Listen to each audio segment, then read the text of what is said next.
Hello and welcome back to another episode of A Method to the Madness, our Breaking Bad edition.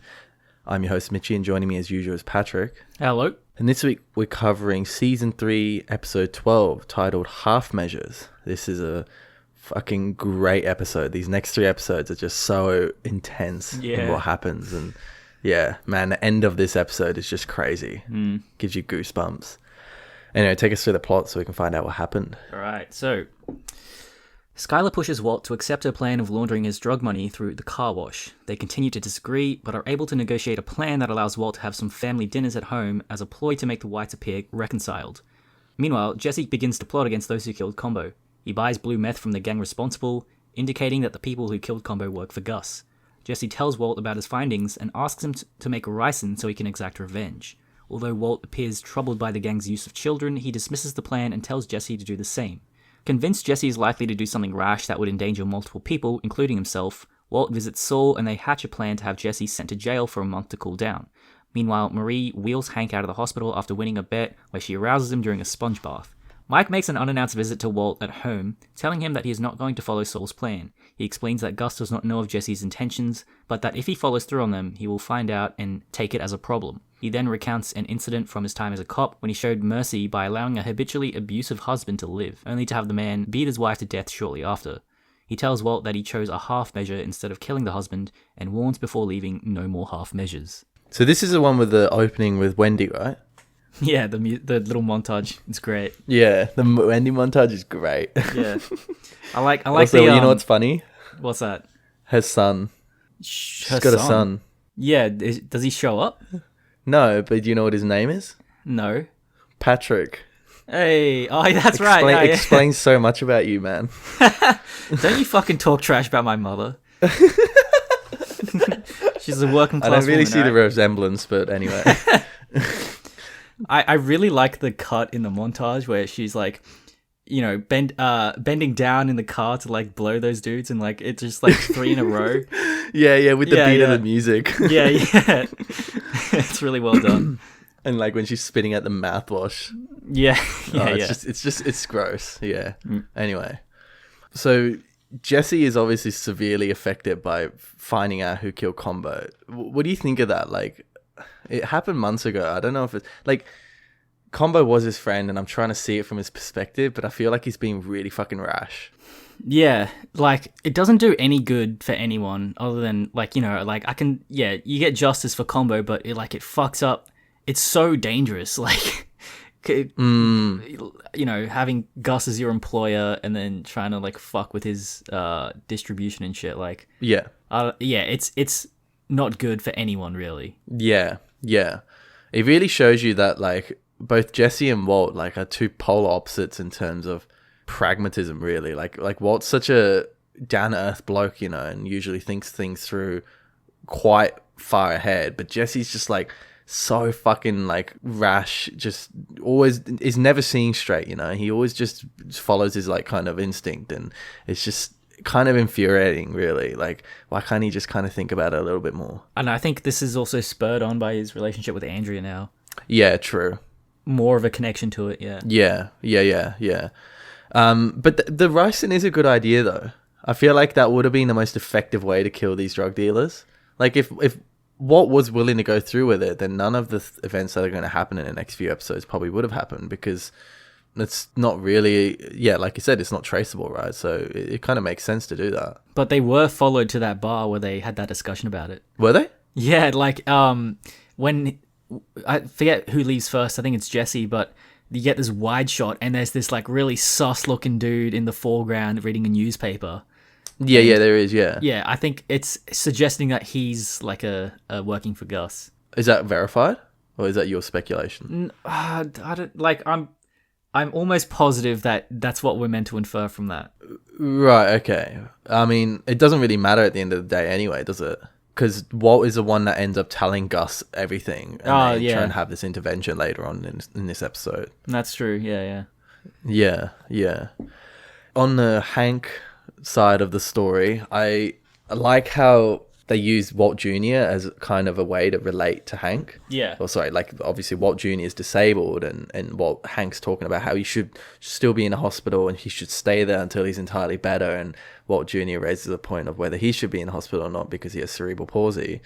And it was a very clever way of actually kind of relating that. And yeah, it really like pushes Hank to like reflect, and because it's kind of like mean what he says to Walter Jr. Hey, like. Oh, 100%. Yeah. He's been such a dick. Yeah. So, it's a good way to push him toward like some development. Yeah, no, you're right. And then Mike giving Walt the advice on no more half measures. So I don't really understand the advice here. Like because obviously he's telling him like, don't worry about Jesse. Let Jesse do his thing and don't, put your neck out for this drug addict, and trying to suggest to him like, you just do your own thing and we'll deal with Jesse.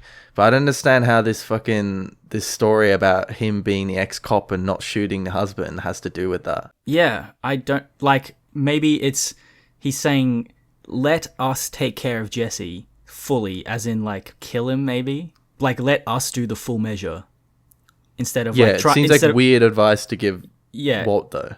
Like, because maybe he thinks Walt is going to try and haggle with Gus to let Jesse live, which he does, Yeah, true. That's a good point. Yeah. I don't know. I thought that Mike's a strange character. Firstly, why does he slur his speech so much? Have we noticed that? Well, because he's gotten punched a lot in his life, What? Is that what happens when you get punched a lot? Yeah, if you get punched Does Mike Tyson slur his speech? No, he just has a gap in his teeth and he whistles. This is my theory about John Wick. You know how like Keanu Reeves has that kind of like stilted speech? Yeah. He's like, I'm thinking I'm back. And that's my theory, is because he's gotten punched in the jaw so much throughout his career that he's kind of like fucked up. Maybe. I'm not really being punched that much, so I can't verify that. But I didn't... The story is kind of dumb anyway, because if you're a police officer, you can't just go and shoot this guy. Otherwise, you just go to jail for killing a fucking person you arrested. Just put a gun in his mouth and you threaten him, which you could get away with potentially because there's no proof of what happened. But if you just shoot this guy and then you bury him, they'd be like, well, where the fuck is he? You arrested him and you were bringing him back to the station. Where'd he go? And, so it's kind of... I don't really see it as like a valid option anyway for him to have shot this guy. So the story to me wasn't very convincing. Yeah, I mean, it's imperfect, sure, but like, that's how... The stories are. I guess it's how Mike is. Mike's kind of like that. Yeah, he's kind of got a very strange moral. Yeah, I really like this backstory for Mike. Yeah, it does a good job at showing Mike as a person, which we haven't really seen up to now anyway. Kind of get more. And I like how he really likes kids as well. Yeah. Anyway, should we move on? All right. Jesse plants a poison of his own making in burgers Wendy will bring to the gang members. However, Mike and Victor get to Jesse first, thwarting his plan and forcing him to go for a ride. They bring him to a meeting with Gus, Walt, and the dealers he was targeting. Jesse is furious to realize Walt has revealed his plan to Gus, but Gus tells him that Walt is his only friend in the room. After several tense verbal exchanges, the dealers agree to stop using children, and Jesse agrees to keep the peace. It is implied that Jesse intends to drop his plans for revenge, although his relationship with Walt is damaged. He refuses to speak to Walt in the car after the meeting, and later won't return his phone calls. That night, Jesse hears about the death of Tomás and rushes to the scene with his girlfriend Andrea. He realizes that the dealers have killed Tomás because he is no longer of value to them, as they've agreed to stop using children. Jesse waits in his car near their territory, watching them and snorting meth for the first time since leaving rehab. He grabs a gun from under his seat, leaves the vehicle, and starts walking toward the dealers. As Jesse draws his gun, the dealers begin to do likewise. Suddenly, Walt plows over both dealers with his car. He exits the vehicle, with one still underneath and another injured but reaching for his gun. Walt picks up the gun, shoots the dealer in the head, and tells Jesse to run. Ooh. Yeah. So I love this intervention that Jesse is put into. It's fucking great. I don't know if I trust Gus really. I mean, what do you think? Like, did he really know about the children or not? Yeah, that's the thing. Hey, like, I don't know. He's a pretty ruthless, like, tactician. Yeah. Like, so, yeah, if he did know about the children, I wouldn't be too surprised. But then, when is it this episode when Walt sort of accuses him of like using children or knowing that they were using children, and no, that's like, next episode. Ah, okay. Yeah.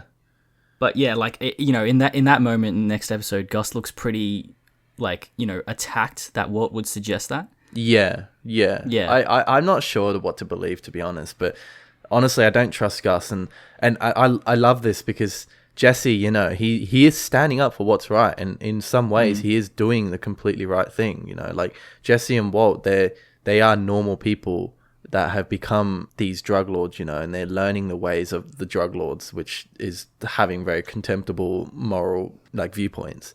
And these other people, these drug dealers that he's trying to assassinate, they're probably being brought up in these poorer suburbs like Tomás, and being bloodied from like a very young age. So to them, these morals don't mean anything to them. They'll just do whatever they want to sell these drugs and make money, right? And it's like this battle of like two worlds. And Jesse, when he stands up to Gus, which is like, that would take some seriously big balls to do that. Like, you're there in that room and everyone fucking hates you. Everyone's looking at you and they're trying to intervene on what you're doing. And then you still stand up to Gus just to raise the point that they're using children. I thought it was just such an honorable thing to do. Like, yeah. It really elevates Jesse a lot as a human being, Yeah, for sure. Yeah, like his thought, his actions, and his thinking is really rash, but it's coming from a good place. Yeah, honorable is the right word for that. And yeah, it's really easy to be on Jesse's side too, because the two other drug dealers there just look so fucking smug. Like, fuck them. Honestly, yeah, you just really hate them. Yeah, although he kind of gets one back when Gus tells him to stop using children. They look pretty sad then. Yeah. Yeah, it's just, it really is kind of a battle of ethics, and I really like that. Like, these just what these people have to do, what the criminal underworld has to do to just keep doing what they're doing, just the ethics is just so bad.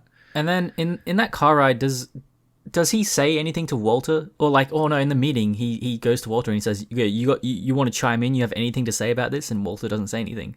And so, like, yeah, man, reveal something about Walter too, like, he's despite being the father, it's not his family, it's not his kid. Like, he's pretty impartial to it.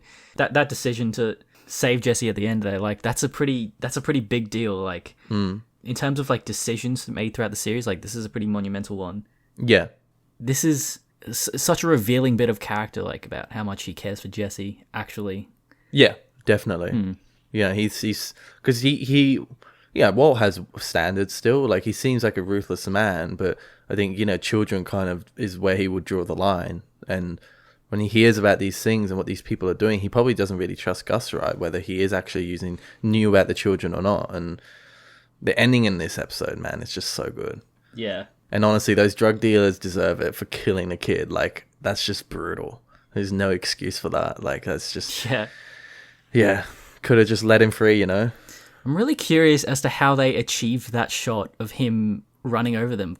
Like, that, it looks so good, because I don't know if they use dummies or if that's like CGI or like what, because like you see them walking and then reacting to the car, and it's all in one take. It's all one shot, I know, right? Yeah. It's not something you really think about in this TV show. It's like the special effects are so clean that you don't even think about it, but then you realize, like, fuck, that would be really hard to pull off.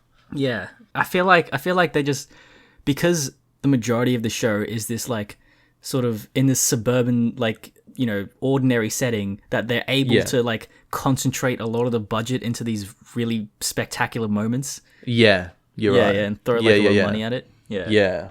But no, it does look good. And man, just when he just shoots that guy, it's so ruthless. Just gets out. Like, think about it. Like, when's the last time Walt murdered someone?